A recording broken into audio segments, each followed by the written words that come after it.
obrigada pelo convite, uma boa tarde a todos. Meu nome então é Juliane Ferrari, eu sou médica geriatra, trabalho na Prefeitura de Florianópolis, então com saúde pública há mais de 12 anos e tenho então uma experiência trabalhando também em equipe NASF e trouxe para vocês então o assunto de hoje que é promoção de saúde e prevenção de agravos na pessoa idosa.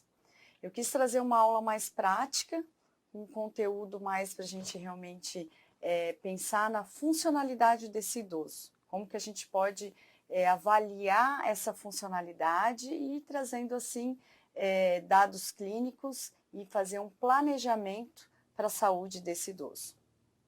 Então, primeiramente, a gente não tem como a gente não pensar e falar e discutir o que é saúde. Se a gente for ver o conceito de saúde, que é um conceito amplo, que é o estado de pleno bem-estar físico, psíquico e social, não necessariamente a ausência de doenças. Será que nós temos saúde?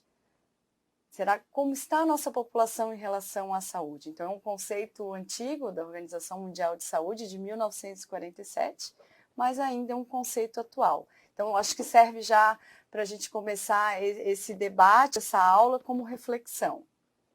Então, quando a gente pensa em saúde, a gente tem que ver que a saúde ela tem que ser vista de uma maneira ampla, uma maneira multidisciplinar, intersetorial, transdisciplinar, que a gente vai realmente com o objetivo de promoção de modos de vida saudáveis em todas as idades. Claro que quando a gente vai falar do nosso público que é o idoso, mas quando a gente pensa em promoção e prevenção de saúde, a gente pensa desde a infância, a adolescência, um adulto que vai se transformar em um idoso. Então, o ideal é que a promoção e prevenção de saúde se comece lá cedo, na escola, e não deixar realmente para que aconteça na terceira idade.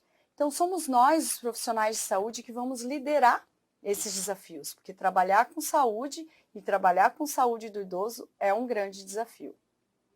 Então, quando a gente fala em envelhecimento, a gente sempre pensa, a primeira coisa a gente pensa é a idade cronológica, que é o tempo, anos de vida. Eu tenho 20, 30, 40, 60, 70 anos.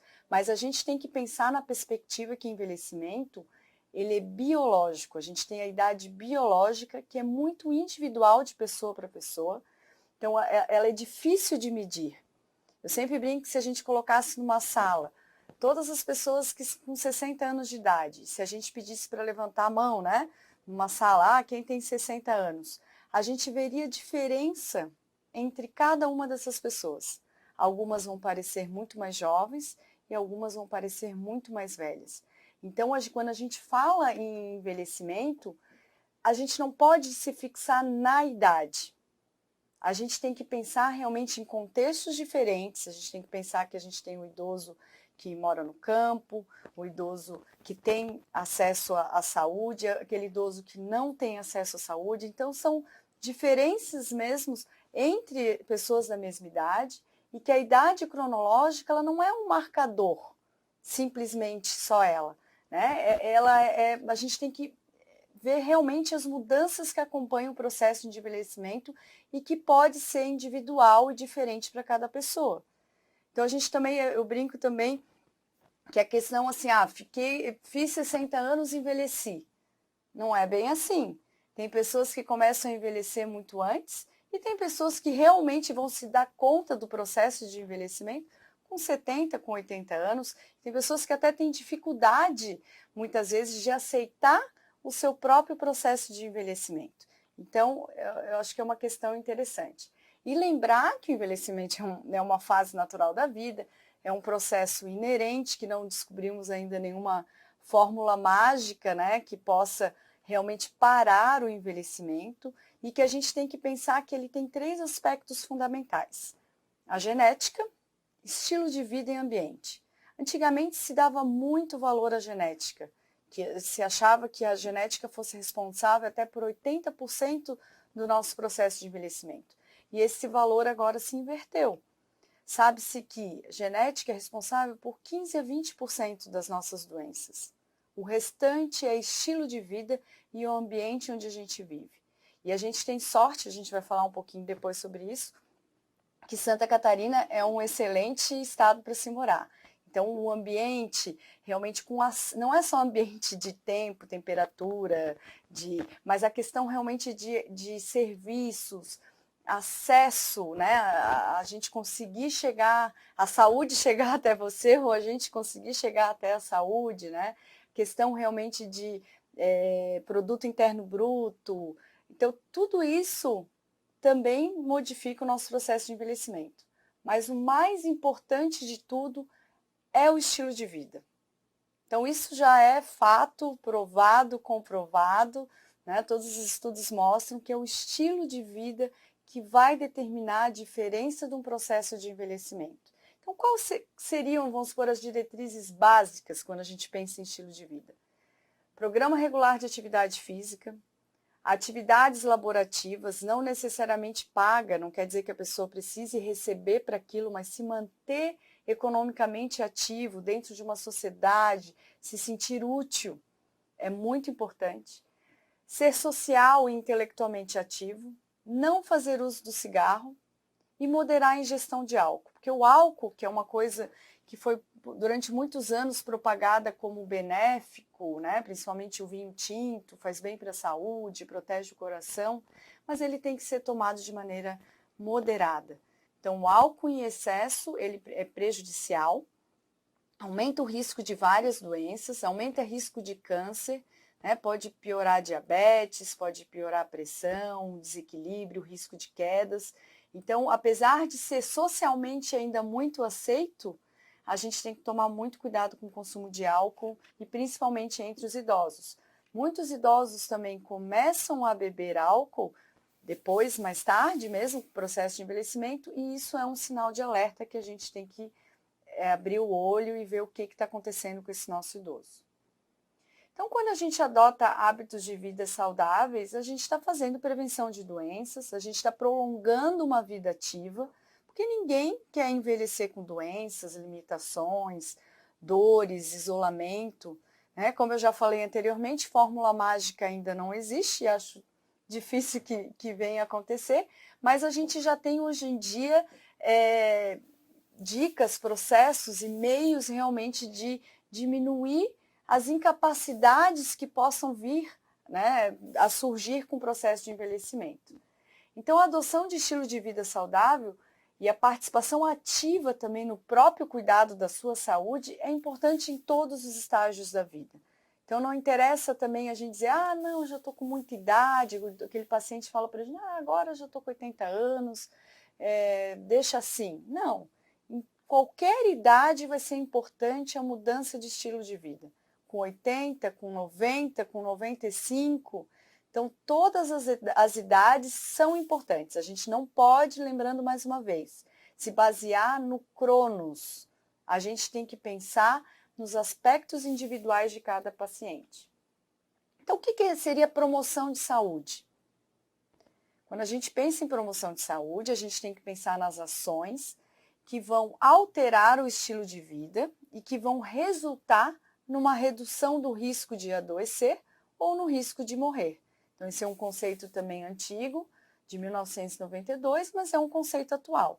Então, quando a gente pensa em promoção de saúde, a gente tem que pensar em estilo de vida.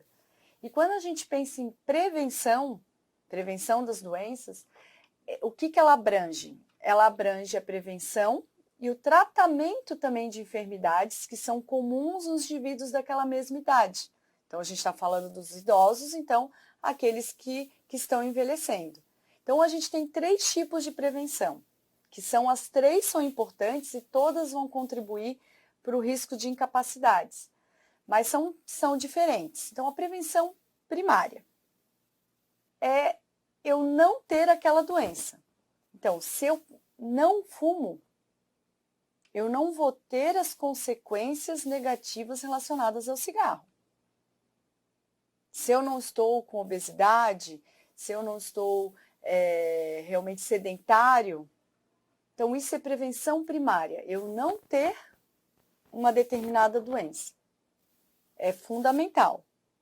Aí entram as campanhas, entra o trabalho realmente do dia a dia, na equipe de saúde da família, do enfermeiro, do médico, do agente de saúde, do próprio recepcionista, todos ali somos importantes e temos nosso papel fundamental, pensando também em prevenção primária. Aí o que seria a prevenção secundária? A secundária, eu já tenho uma doença, eu já sou hipertensa, mas eu não sei disso. Como é que eu vou saber? Eu vou saber se alguém realmente aferir a minha pressão. Então, se eu for realmente no posto de saúde, ter a minha pressão aferida, se tiver campanhas em praças, o dia do combate à pressão alta. Então, se eu realmente me submeter a esse processo que é super simples, de aferição de uma pressão, eu posso descobrir que eu estou com a doença pressão alta. Então, isso é a prevenção secundária. Eu descobri cedo aquela doença antes que ela também me traga consequências e incapacidades. Mas eu já tenho a doença e a partir desse momento que eu descubro, eu vou ter que começar um tratamento, que pode ser não necessariamente medicamentoso, mudança de estilo de vida, né? Outras coisas sem ser só medicamento, ou talvez eu precise mesmo de medicamento. Um outro exemplo seria a glicemia. Então, o diabetes também, aferição de glicemia de jejum ou glicemia pós-prandial, em campanhas, né, no próprio unidade de saúde, ou campanhas realmente organizadas pelas prefeituras, pelo Estado, ou alguns órgãos, às vezes também eles, né, como sociedade, eles também organizam esses tipos de campanha, também é super interessante a gente poder descobrir que está com diabetes. Além dos exames de rotina que devem ser feitos, que a gente vai orientar depois também, mas os exames de rotina vão ser feitos, que doenças que a gente pode pegar então como prevenção secundária?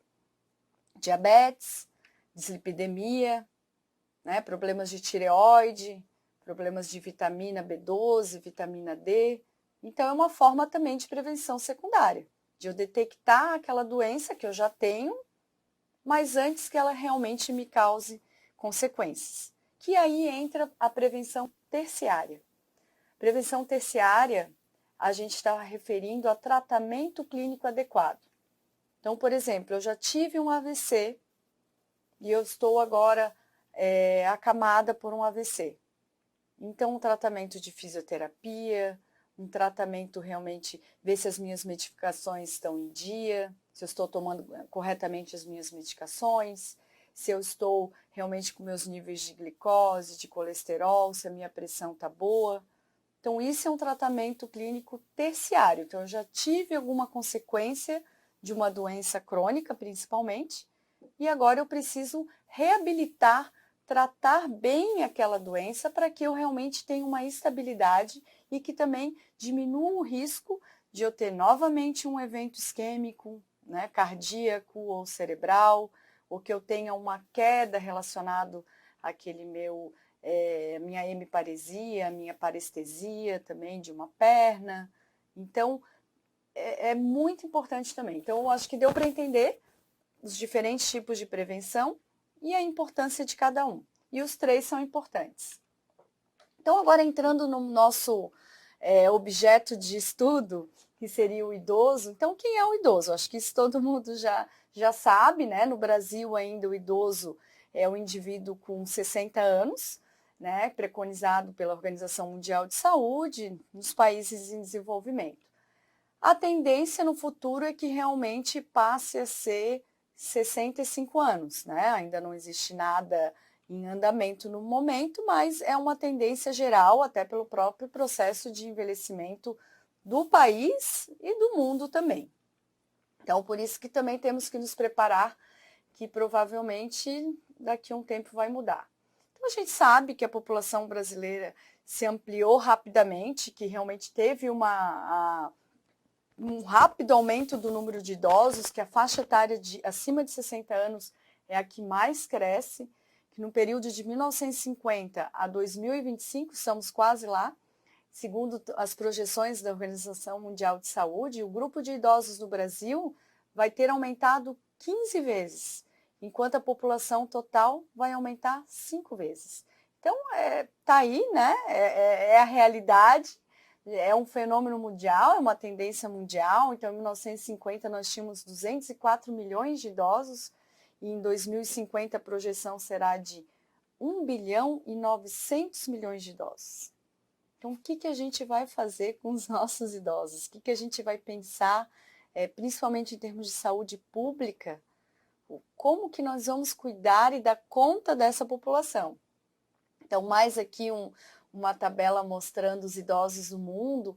Atualmente, então, os idosos, o número de idosos representa 15% de uma população da cidade, do estado, do país, mais ou menos 15% a 18%.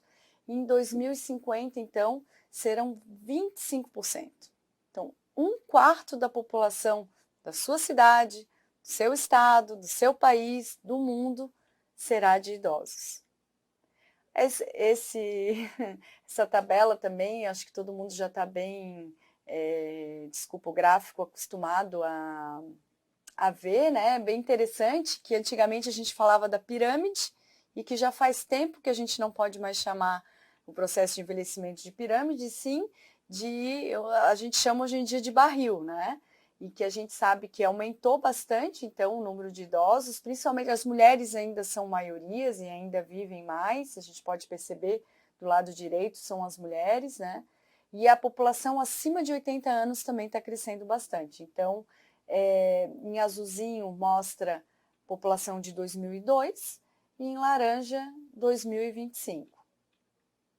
E o relatório, falando de expectativa de vida, que é uma coisa que interessa a todos nós também, o relatório atual do IBGE fala em 76 anos de expectativa para o brasileiro, sendo que Santa Catarina continua ainda, por isso que eu falei do ambiente, que a gente tem sorte, é o estado com maior expectativa de vida do Brasil, seguida pelo Espírito Santo. Então, a nossa expectativa de vida é de 79,4 anos, chegando a 82 anos para a mulher. Então, é muito legal, e no Brasil chega também a 80 anos para a mulher, porque a mulher vive mais ainda que o homem. Então, é muito legal, né? A gente vê, ficamos orgulhosos, né, do nosso estado e temos sorte de morar aqui, mas mostrando, então, esse gráfico mostra o crescimento dos idosos em vermelho no Brasil e em verde em Santa Catarina, mostrando realmente que na Santa Catarina a velocidade ela está maior que a média do país. Então, essa parte toda de processo de transição demográfica, acho que todo mundo já sabe, né, bastante quais foram um dos motivos que fez com que acontecesse isso no Brasil, né, diminuição mesmo da queda de fecundidade, redução da mortalidade infantil, saneamento básico, acesso aos serviços de saúde, isso tudo foram medidas que proporcionaram realmente para o aumento da longevidade. Opa! Então, a gente agora tem uma situação, um grande número de idosos. E o que a gente tem que fazer com isso, né? Esses idosos, eles vão ter necessidades especiais, eles precisam realmente de mais recursos físicos, mais medicamentos, pessoal capacitado, por isso que a gente está aqui estudando, para a gente realmente saber mais lidar com esse público, e procedimentos tecnológicos também. Então, o gasto com essa população vai aumentar muito. E estima-se que entre 75% e 80%, então, de uma população acima de 60 anos, então a cada 7 ou 8 idosos, pelo menos terão uma condição crônica. Então, é muita gente para ser cuidada. E em Santa Catarina, então, com essa estimativa, a demanda para assistência seria mais ou menos 500 mil idosos por ano. Então, a gente tem que realmente estar preparado para isso. Então, quais são os norteadores da atenção à saúde do idoso? Então, quando a gente pensa em saúde pública, a gente tem que pensar na Política Nacional da Pessoa Idosa, que é de 2006, que define, então, que a atenção à saúde dessa população vai ter como porta de entrada a atenção básica, que é a saúde da família.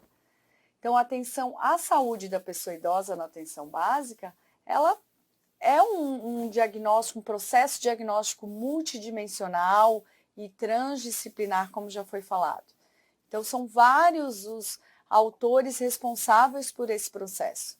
Então, a gente tem que trabalhar em equipe, saber trabalhar em equipe para a gente realmente atingir o nosso objetivo final, que sempre quando a gente pensa em envelhecimento, pelo menos é o que eu quero para mim, é qualidade de vida.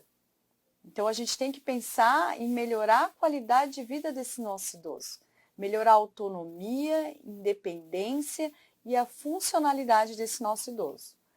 Então, é um desafio realmente na atenção à pessoa idosa, para a gente contribuir realmente para que haverão limitações, haverão doenças, mas mesmo assim os idosos possam redescobrir possibilidades de viver a própria vida com a máxima qualidade possível.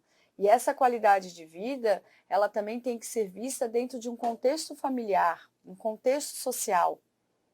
A sociedade ela tem que reconhecer também os valores e a importância desse idoso. Então a gente tem que sair daquela velha ideia de que o idoso é descartável, que o idoso é inútil. Então a gente tem que pensar, e desde lá da infância, na escola, a criança tem que aprender a valorizar o idoso, a respeitar o seu idoso e a cuidar desse idoso, que no futuro nós precisaremos ser cuidados. Eu brinco, eu tenho muitos pacientes ainda acima de 90 anos, ou com 85, 80 e poucos anos, chegando aos 90, com grande independência, e gostaríamos que todos pudessem viver para sempre assim, né?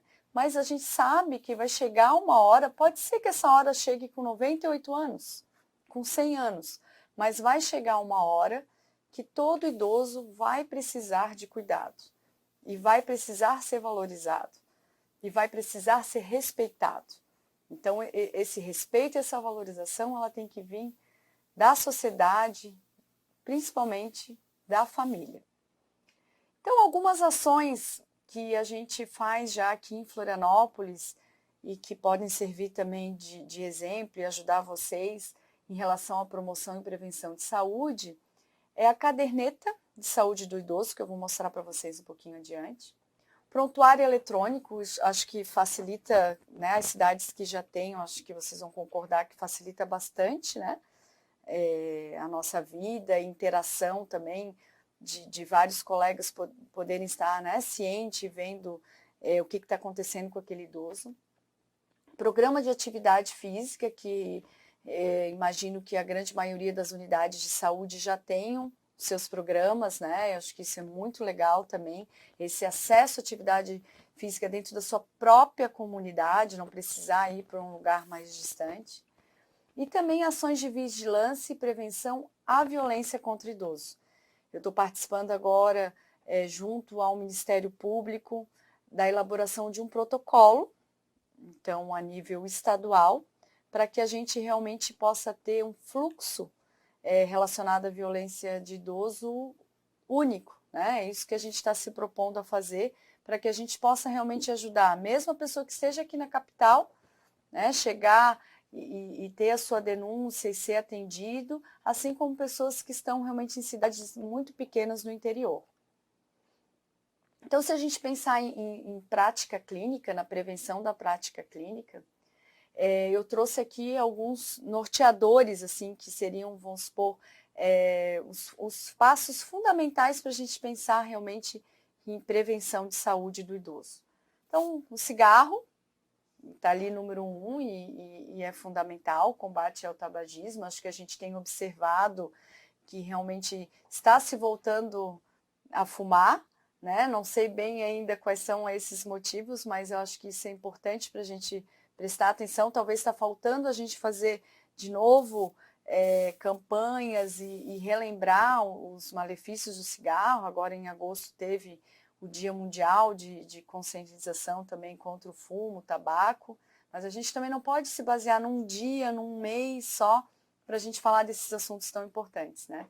Então, o cigarro incentiva a atividade física regular, então não é o objetivo da aula, mas a gente sabe que a atividade física tem que ser feita no mínimo 3 vezes na semana, o ideal que seja 1 hora e que ela intercale também exercícios que sejam aeróbicos, com gasto de energia, no sentido corrida, caminhada, natação, bicicleta, um jogo, vôlei, mas também a gente precisa de exercícios resistidos, que é o que essa população acaba esquecendo ou não sabendo da importância, mas a gente precisa também de exercícios de musculação contra a resistência, que vão realmente dar um fortalecimento muscular, vão ajudar em equilíbrio, diminuição de risco de quedas.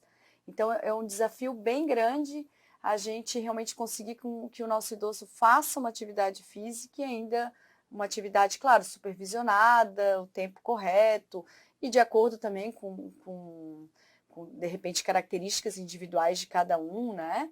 Não é também pegar e botar um idoso para correr ou para pegar peso sem ter nenhum suporte, não é isso que a gente está falando, né?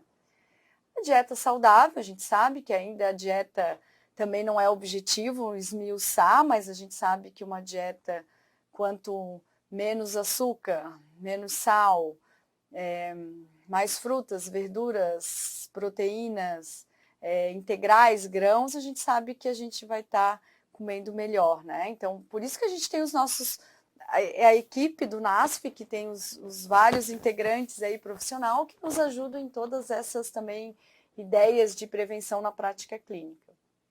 A questão de evitar acidentes, traumas e quedas, né? Essa questão de quedas é muito importante do idoso, todas as consequências negativas que vêm depois das quedas, imobilização, úlceras de decúbito, depressão, isolamento, uma nova queda.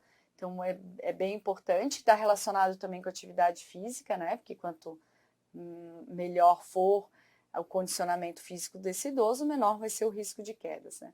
As imunizações, vacinas, que são fundamentais também. Eu vou falar um pouquinho adiante das vacinas que são mais importantes para o idoso. Prevenção das doenças sexualmente transmissíveis, então, que infelizmente tem se aumentado nessa faixa etária, sífilis e HIV, até por próprio desconhecimento e não uso de preservativos. Então, acho que é bem importante a gente também conversar com o nosso idoso sobre isso. As pessoas estão com mais liberdade sexual, as pessoas estão se separando, casando novamente, namorando, saindo, dançando. Então, é importante a gente orientar.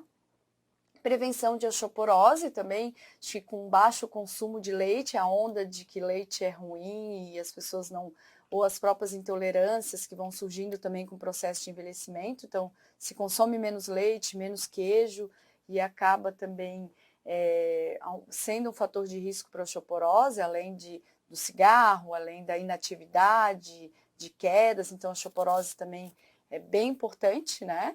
A gente poder trabalhar isso com o nosso idoso, e não só com mulheres, com homens também. A gente foca muito na mulher, a osteoporose, a gente esquece da osteoporose no homem.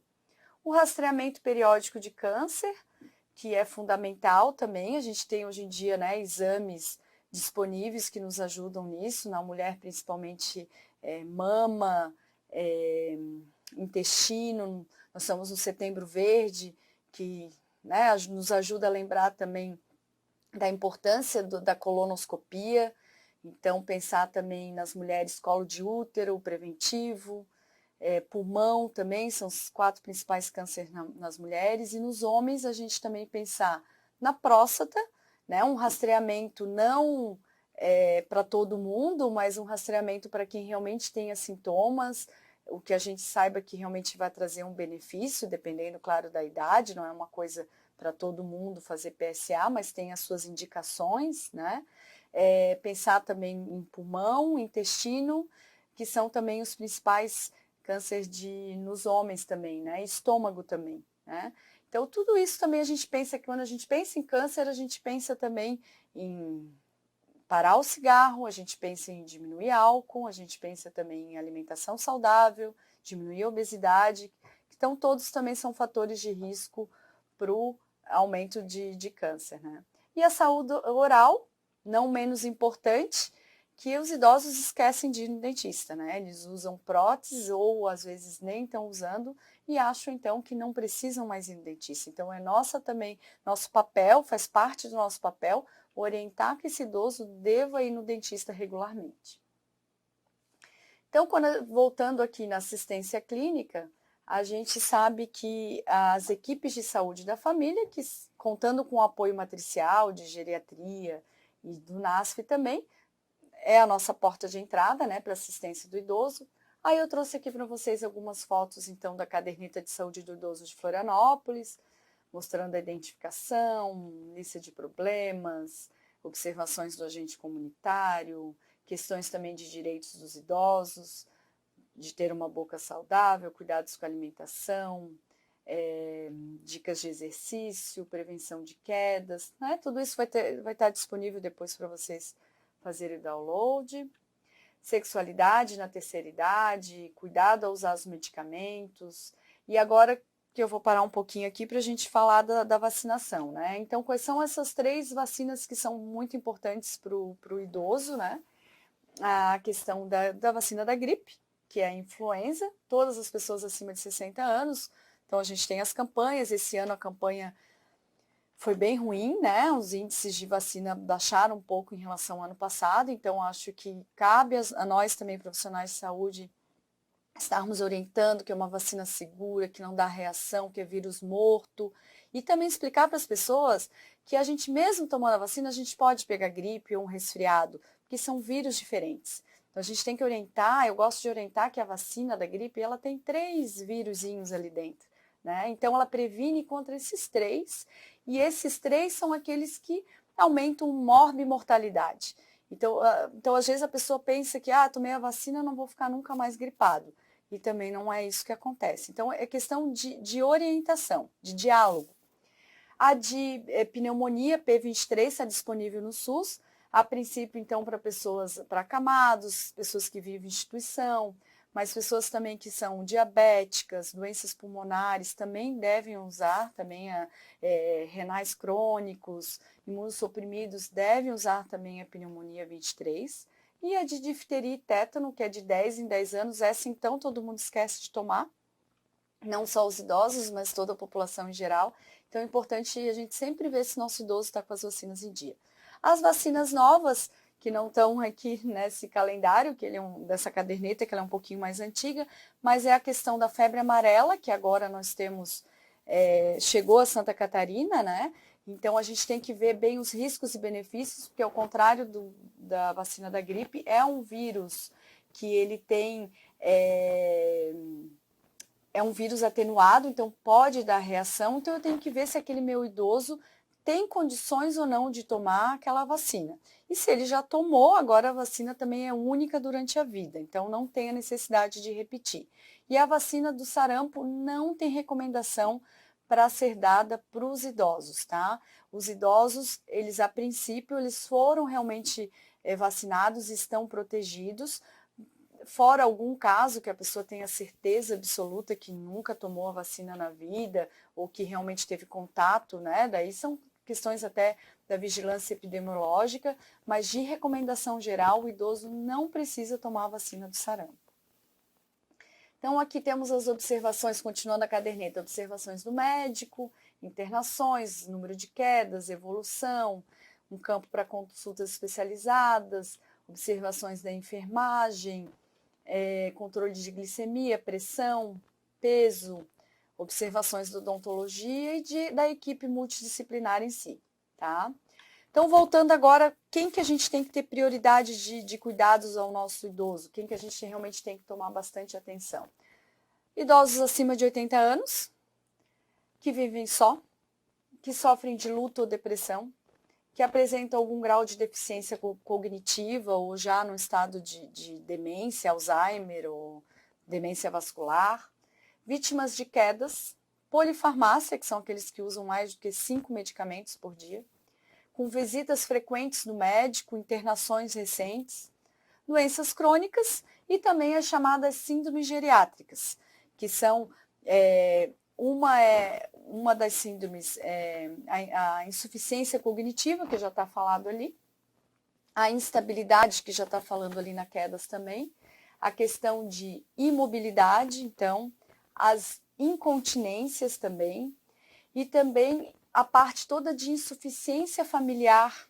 Então, o idoso também que também já está falando ali sozinho, mas que também não tem aquele suporte. Então, são as chamadas síndromes geriátricas, né? Então, a gente tem que ter realmente prioridade de cuidados nesses idosos.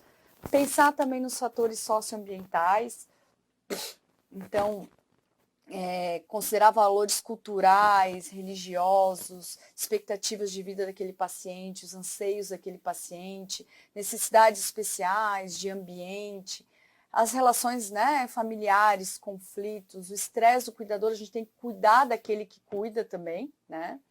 A questão de renda, recursos, evitar também condutas onerosas, então tudo isso a gente também tem que prestar atenção. E o paciente é o principal informante, mesmo quando ele pouco informa, né? Isso também a gente tem que cuidar, porque muitas vezes o familiar quer falar no lugar do idoso, e eu sempre brinco, deixa primeiro ele falar. Aí se eu perceber realmente que ele vai ter dificuldade, ou que já tem algum grau talvez de demência, a gente, claro, sempre vai deixar o familiar falar. Mas a primeira pessoa é sempre o paciente, nem que ele fale 1 minuto, mas a gente precisa que ele se expresse.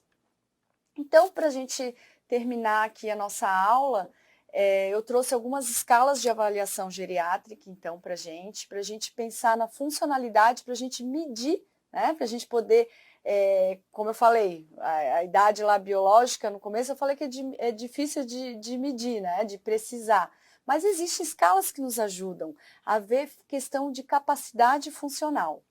Então, claro, a gente tem que usar escalas com validação e elas também, a escala ela não um carimbo definitivo de diagnóstico, elas nos ajudam a rastrear, screening, auxílio. Então, a gente também tem que tomar bastante cuidado com isso. E o que seria a capacidade funcional que a gente quer avaliar? É a habilidade do idoso de executar as atividades que permitem cuidar de si e do seu ambiente, de poder viver independentemente, que é a autonomia e a independência. Então, é isso que a gente vai medir com essas escalas.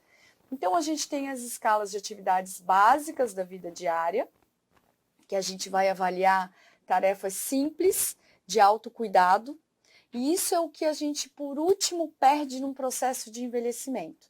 Então, se eu já estou com dificuldades nessas atividades básicas, é um sinal de alerta.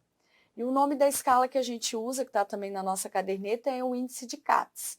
Então, o que eu vou avaliar? Se a pessoa consegue tomar banho sozinha ou precisa de ajuda, consegue se vestir, fazer a sua higiene pessoal, ir e vir, né, deitar na cama, sentar na cadeira, se levantar sem ajuda, ou com a ajuda de um andador ou bengala, se tem continência e se alimenta também de forma independente. Claro, podendo ter ajuda para cortar uma carne, passar uma manteiga no pão. Então, isso é o básico. E isso é o mais simples de se fazer. São coisas adquiridas ao longo da infância, do processo, né, de crescimento, e é o que último a gente perde. Já as atividades instrumentais, que seriam um pouco mais elaboradas, habilidades do idoso para administrar então o seu ambiente, tornando sua vida independente. É a escala de Layton. Então, são 9 aspectos que a gente tem que avaliar. Se ele consegue usar telefone, se ele consegue ir a locais distantes, mesmo com algum tipo de planejamento, no sentido, sabe que tem que pegar um ônibus, sabe que tem que, né, usar um meio de transporte, mas consegue ir e vir. Se consegue fazer compras, preparar refeições, arrumar sua casa, não estou dizendo fazer faxina, mas ter a sua casa limpa, minimamente limpa, né? Se faz algum trabalho manual, algum pequeno reparo, lavar e passar roupa, tomar seus medicamentos de maneira adequada e cuidar das suas próprias finanças. Então, isso a gente percebe que são coisas mais difíceis e que a gente vai perdendo mesmo ao longo do processo de envelhecimento. Então, é importante a gente quantificar, saber o que o nosso idoso faz ou não faz. Porque também a gente tem que comparar com o que ele já fazia. Também eu não vou querer agora o idoso com 90 anos, que nunca foi no banco, que ele saiba fazer banco, ou ir ao banco, ou no supermercado. Então, também eu tenho que ter essa percepção, e isso eu vou saber através da anamnese, o que ele fazia, o que ele também nunca fez, para eu saber, a partir de agora, uma evolução de 6 meses e de 1 ano, o que ele melhorou ou piorou.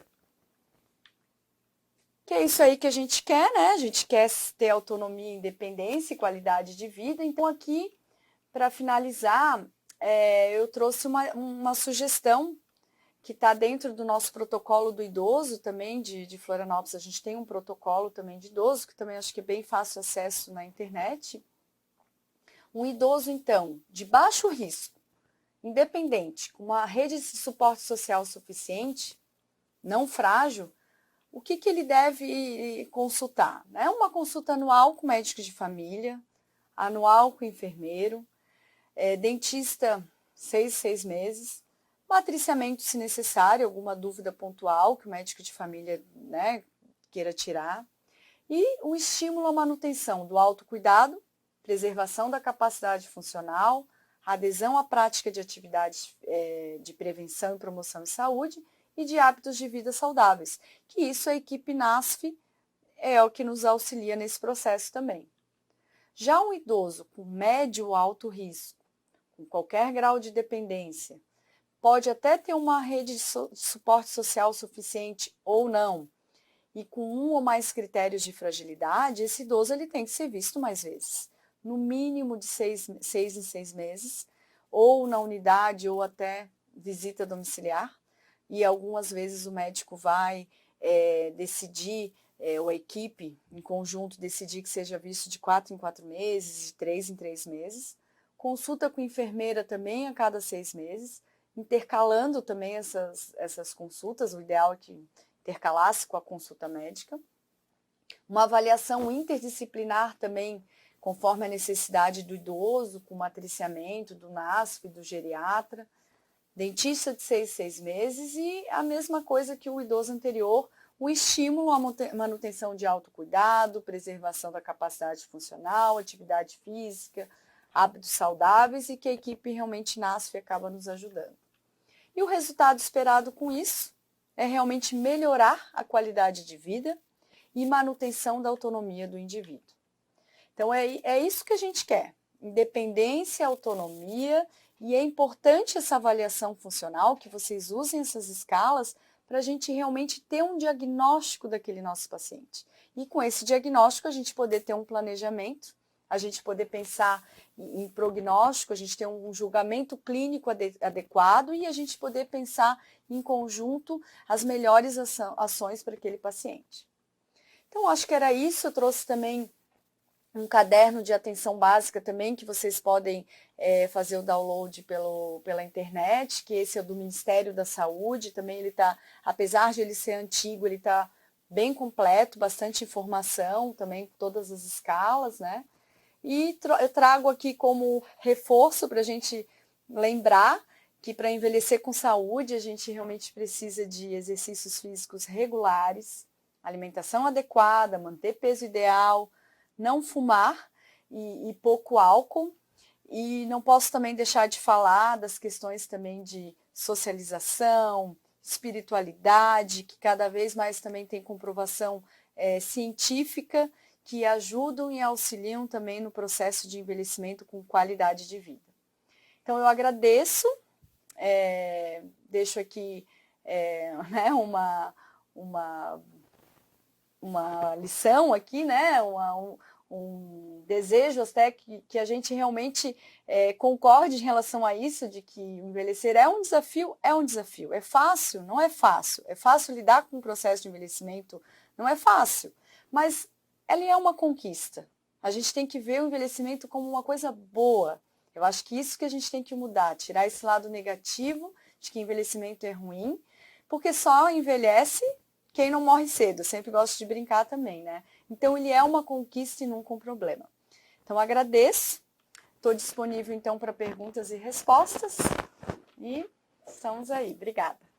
O pessoal de Joinville perguntou aqui se, pela experiência, né, a família catarinense ampara o idoso. Ou ele está sendo renegado, né, a um plano, ou relegado a um plano que o leva às casas de repouso. Qual seria o custo de um idoso neste momento? Olha, uma pergunta difícil. Eu não saberia dizer o custo, mas vamos pensar juntos, né? Então, eu acredito, assim, pela minha experiência, não vou falar de literatura científica, porque realmente daí eu não pesquisei. Mas eu acredito que a sociedade catarinense ela é um povo acolhedor, sim. Tá? É um povo que tende a cuidar do seu idoso. Então, pela minha experiência, que eu acho que foi ali a pergunta, né? Eu vejo que a maioria das famílias preferem cuidar dos seus idosos. Às vezes até com muita dificuldade. Às vezes, eu vou confessar que eu, como médica, que sugiro que aquele paciente vá para uma instituição de longa permanência, porque vejo que aquela família está com muita dificuldade, com poucos recursos e às vezes até sem comida, muitas vezes, ou sem acesso a todos os medicamentos necessários, e que numa instituição ela teria pelo menos realmente né, comida, um ambiente bom, limpo, tranquilo, e todo o recurso que uma instituição de longa permanência tem que ter enfermagem, tem que ter médico, tem que ter físio, então tem um suporte realmente adequado. Então, mas a maioria das famílias ainda julga que a instituição de idosos é uma coisa para abandono, o que eu não acho e que eu tento também desmistificar isso, porque de maneira geral, muitas vezes uma casa de repouso vai ser melhor do que um ambiente familiar e principalmente, né, alguns casos que a gente pensar em violência também, que o idoso sofre violência dentro de casa, que a gente sabe que o principal autor, né, da violência do idoso é o filho. Esse é o filho, filha, esse é o principal, né? Tem outros familiares também, mas é principalmente um filho. Então, eu acho que essa ideia de que casa de repouso é ruim, é depósito, é abandono, a gente também tem que mudar dentro da nossa sociedade. Então, a gente tem que ver também as capacidades de cada um. Tem famílias que são maravilhosas, mas que realmente preferem colocar numa instituição porque sabe, tem que trabalhar. Né? O que a gente pensa quando cuidar de um idoso, principalmente um idoso acamado, ou um idoso com um alto grau de dependência, ou idosos hoje em dia demenciados? Né? O que a gente tem que pensar nos custos mesmo? Tem que pensar que alguém vai ter que estar ali 24 horas com aquele idoso. Então, alguém vai ter que deixar de trabalhar para estar ali. Então, isso faz o quê? Diminui a renda da família, muitas vezes, não é verdade? Ou, se a pessoa tem que trabalhar ou realmente não é uma opção largar o emprego, ela vai ter que contratar uma outra pessoa. Às vezes existem arranjos familiares, um sobrinho, um neto, né? De maneira geral, até os próprios familiares estão sendo pagos hoje em dia, né? Com aquele salário do idoso ou com metade dos salários, né? Claro, com negociações tipo individuais, mas um caso é o familiar. Se não é o familiar, vai precisar de um cuidador de fora. Esse cuidador tem um custo alto. Os cuidadores, que bom, acho ótimo, né? Sou até professora de curso de cuidadores de idosos. Os cuidadores hoje em dia já têm a sua profissão regulamentada e eles têm um piso, eles têm um salário, então eles vão cobrar por esse serviço. E eles têm horários também, não existe mais aquilo do cuidador de ficar de segunda a segunda, né? Sem folga, isso não existe mais, porque ele vai depois botar na justiça o empregador. Então, realmente, o custo é alto de ter um cuidador, porque não vai ser só um cuidador dentro de casa. Vão precisar, no mínimo, 3 cuidadores para obedecer toda a legislação. Também não saberia agora dizer bem direitinho, seria um assunto até bem interessante, de repente um assistente social outro dia para falar sobre isso, mas a questão dos cuidadores é um custo alto, sim. Né? Sem falar a questão de fraldas, vamos colocar isso também no custo, que a gente sabe que não temos fralda de graça, de maneira geral é difícil, né? Tem um desconto na fralda, mas não é de graça. Medicamentos, muitos conseguimos pelo SUS, mas às vezes uma coisa ou outra não vai ter realmente disponível, né? Então vai precisar também. A questão de alimentação, se a gente pensar que é um idoso também que precisa de uma alimentação pastosa, vai precisar de sonda, ou vai precisar de um suplemento alimentar, isso também tem um custo. Então, realmente o custo de um idoso envelhecer com deficiências, acamado, dependente é muito maior do que um custo de um idoso mais dependente com mais autonomia. E ainda mais sem contar que tem muito idoso que ainda trabalha, né, para ajudar na renda da família, ou muitas vezes também é ele que cuida, ou ela que cuida dos filhos, dos netos, para os pais também poderem trabalhar. Então existe também essa contribuição e essa troca de funções, né, que o idoso acaba também sendo bastante economicamente ativo, a importância do idoso também nessa economia familiar. Espero que possa ter ajudado um pouco com a resposta. Santa Bárbara, quando devemos informar a família de um idoso que ele está em cuidados paliativos e que as intervenções são apenas para minimizar as dores e outros agravamentos do quadro? É o Sérgio, fisioterapeuta do NASF. Oi, Sérgio. Pergunta. Aí eles complementam aqui, ele fala, né, que tem muita dificuldade em não mais prescrever os tratamentos da área. Estes muitas vezes tornam-se inóculos, né, na situação, né? Eu acho que sempre, né? Eu acho que a pergunta foi ali quando, né? Quando falar? Acho que sempre que possível, quando realmente a equipe identificar que esse idoso está em cuidados paliativos, ou seja, o que seria o cuidados paliativos, para a gente também deixar bem claro, de repente, para outras pessoas que não saibam, é que as condutas, a partir daquele momento, elas têm que ser pensadas em qualidade de vida e não mais em curativa. Né? Então, vou dar um exemplo prático. Um paciente com câncer de pulmão com metástase hepática, ou até cerebral, ou óssea. Então, eu sei, né? A ciência diz, né? A equipe lá falou que esse paciente não tem mais cura. Então, não tem um remédio que cure essa doença. Então, a partir desse momento, ele vai o quê? Ele pode ter uma sobrevida de 1 ano, 2, 3, também não estamos falando que seja uma sobrevida curta, pode até ser uma sobrevida um pouco maior. Mas tudo que eu tenho que fazer com esse paciente a partir de agora é pensar em quê? Pensar em qualidade de vida.